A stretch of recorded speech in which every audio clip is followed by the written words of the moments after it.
Shabbat Shalom, everybody. Rabbi Stephen here. Hope you had a great week, and Shabbat Shalom to you. This is the first weekend of the month. Now, there will be no Tat Shabbat during the summer. We're on hiatus because everybody's got things to do. They're back and forth on vacations and such. So we're going to continue the Tat Shabbat either in September or in October. I'm not sure which. I had said September. It would be kind of nice to have it prior to the high holidays. They come a little early this year because this year, coming up, 5779, the new year, is going to be a leap year. So the leap year becomes inserted into the year when the timing, remember that the Hebrew calendar is a lunar calendar and typically about 11 days shorter than the solar calendar, so we lose almost a month every 3 years, and we have to insert that whole other month 7 times out of 19 years. So it comes out to about every 3 years. You know, as the dates get earlier and earlier, we don't want to be celebrating Passover in the winter, so we have to add that extra month to put the seasons back on track, to put the holidays in the seasons where they belong. So this year, I believe Rosh Hashanah comes. I don't have a calendar in front of me. It's somewhere around the middle of September, so we might have the first Tat Shabbat in September. We may not. It's Labor Day, another vacation weekend. See what I'm dealing with. But we will have the kid-friendly service this coming weekend, and we're going to continue doing that. I've got 3 aspiring B'nai Mitzvot who will have their day in the fall. So first one is the end of August, then we got one toward the end of October, then the beginning of November. This way we get them in a kid-friendly environment where it's not so long, an hour and a half, and where they can take part. And that way, when they get up for their B'nai Mitzvot, they already have a lot going on in their heads. This is, as far as Gum said, one less thing, or maybe a few less things. They'll know the service. So, and basically, it's also to inculcate our young people, the Dor Vardor, the Dorotechem, to the next generation, to the next. They're our future leaders, so let's get them involved in the Saturday morning service, which is the main service kind of the week, because that's when we do the Torah. Okay. Now, before we get into this, a shameless plug, okay? I have just upgraded my website. Please see it. Please go there. It is www.modernrabbistephen.com. And on there I have a lot of the old vlogs, like the ones that I'm doing now. They're there. Also have there's a whole blog where I put on my Friday night sermons if you're interested in looking at that. I've also got links to Instagram and Facebook. You can contact me. Please leave a nice comment. There's the shameless plug there. So would appreciate you checking it out and give me some feedback. Tell me what you think. Tell me if you like it, what you don't like, because there's always room for improvement, okay? All right, anyway, let's talk about this particular week's portion, Bahalotcha. And that is they will light what? The menorah. Now, we are all used to seeing the 6-pointed Star of David as the symbol of Judaism. Actually, the 7-armed candelabra, that menorah, the one that was in the tabernacle, is really kind of more of a symbol than the Star of David. If you look at the history of the Star of David, it really didn't become popular to about 200-300 years ago, right? But the menorah has always been an indication. It's always been our symbol. In fact, if you look at the crest of the state of Israel, what's on there? The 7-branched menorah. Now, when people think menorah, what do they think of? They think of the 8 branches, right? Hanukkah, when, the oil lasted for 8 days. But actually, that actually comes, the menorah that the Maccabees were actually lighting was the 7-armed menorah.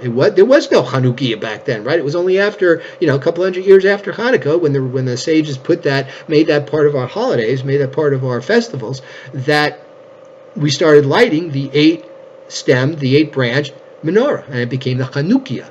Just not just the menorah, to distinguish it from the 7-armed candelabra, right?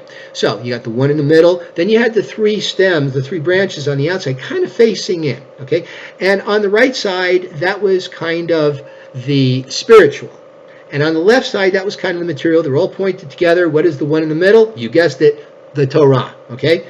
So it talks about that, and it reminds us in this particular portion that the menorah, the 7-branched menorah, the candelabra, was hammered out by one piece of metal. Bezalel, the two guys, Haliab, the two craftsmen from the tribe of Judah and Dan, respectively, were the ones that made a lot of the temple paraphernalia, if you will. The showbread table, the ark, they all did that. That was their construction. They were more like contractors.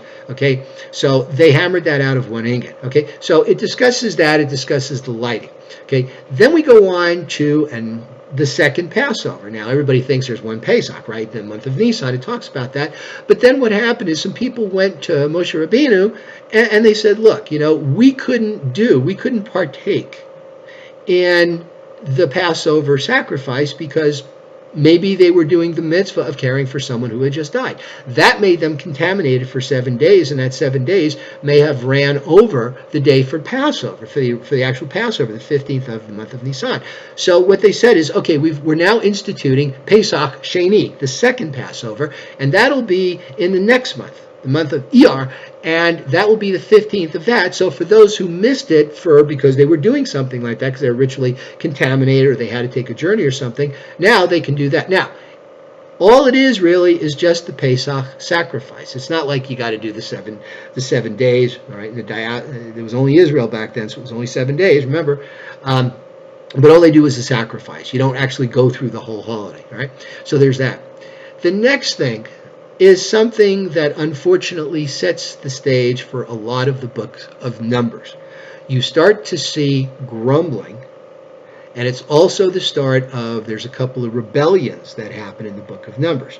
The first grumbling is that the people are like, where's our meat? We want meat. Back when we were in Egypt, we had all the fish we could eat. It was free. And it's interesting how people, when they're challenged by a situation, they tend to glorify their past. Oh, wasn't it great in Egypt? We had everything taken care of for us. We had free meat. And they forget the fact that they were whipped daily, that they were backbreaking work, no day rest. They're ignoring the fact that now they've got 1 day off for, the Shabbat, where it's a spiritual day. They're ignoring the fact that you've got that cloud that's hiding them during the day, so when they're camped, so that intruders can't attack them. Right? They're forgetting all that. They're being very selective. And unfortunately, this is the beginning of a few other instances. Now, what do we look at when we see today? People look, one of our prayers, Modim Anachnu Lach, we gratefully thank, we bow, we gratefully thank you for all the miracles that you wrought for us, morning, morning, and afternoon. And we think, well, what are those miracles? Well, take it from me. I'm kind of old, so when I get up in the morning, I go to the bathroom. To me, that's a miracle, What can I tell you? We can walk, we can see, we can feel our bodies, we can go about our business. People say, they look at the human body and they say, with all the things that go on in a human body, it's almost a miracle that more things don't go wrong with us. All those cells, all the blood pumping and everything, all those cells working together. In fact, one of our prayers is gratitude for the wondrous body. See, one of the miracles. And we forget that. The people forgot that, they were being given manna. Oh, manna again. What's for dinner? Manna. What's for breakfast? Manna. Again, didn't we just have that? But it was a complete food. It was being sustained by Hashem. It was, we tend to be human, right? We tend to have this ingratitude. That's why we got to pray every day and remind ourselves, of all the things that Hashem does for us. Providing for our, we called Sarki. Provides for our every needs. Poteach, part of the Ashrei. Poteach et yadecha. Open your hand. Umasbil chayv ratzon, and satisfies all our needs. People say, well, why do I have problems? Well, so you can grow, right? So Hashem provides our daily needs, but people, they just forget it. They don't think of it. They're like, wow, we're in the wilderness. It's not so great out here. We got to camp. We got to move. We got to walk a lot. We're getting some exercise. Today, I know people that would love, we get to exercise, great. We get to run, yeah, you bet.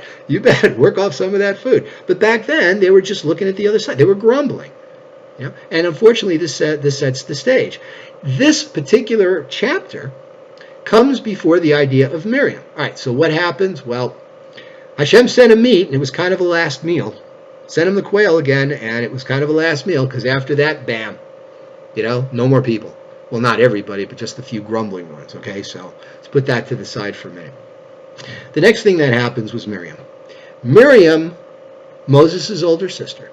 Now, there's some discussion as to whether she really cared about Zipporah, who was kind of who she felt was being neglected. I mean, Moshe Rabbeinu, he had 2.5 million people to deal with. He was, God's intermediary. And, maybe she didn't get the attention that she needed. It's kind of like the old hat of the wife of a workaholic. Yeah, I love the money that's coming in, but, I'd kind of like to see every now and then. Miriam got in the middle of that. And she went to Aaron and say, what's Moses doing? He's not paying attention to his wife. That's horrible. And what happens? She gets soros out of her, all of her body. Soros, all right? Mitzorah. What does that mean? Mitzor, ra. Bad air. Bad speech. That's what it means. So when you gossip about people and talk, I think the common language is talk smack about somebody, then you get these blotches all over your body. They went away pretty quick, but outside the camp, 7 days, Miriam. See you then. See you in a week. Okay, so nobody is immune. And once again, here we are dealing with the idea of gossiping. You don't gossip. You don't destroy someone's reputation. That is more priceless. It says more times, do not gossip than it does do not murder. Right? Because when people's reputation is destroyed, it's like a living death. So let me leave you with that for the week. Hope to see you in services. Also this Sunday, don't forget, on June 3rd, I believe, Sunday, we've got a general meeting. We have elections. Looking forward to seeing you there. I'll talk. You can ask me questions. Go ahead and give me your criticism there. Okay. Anyway, love you all. Shabbat shalom. See you this weekend.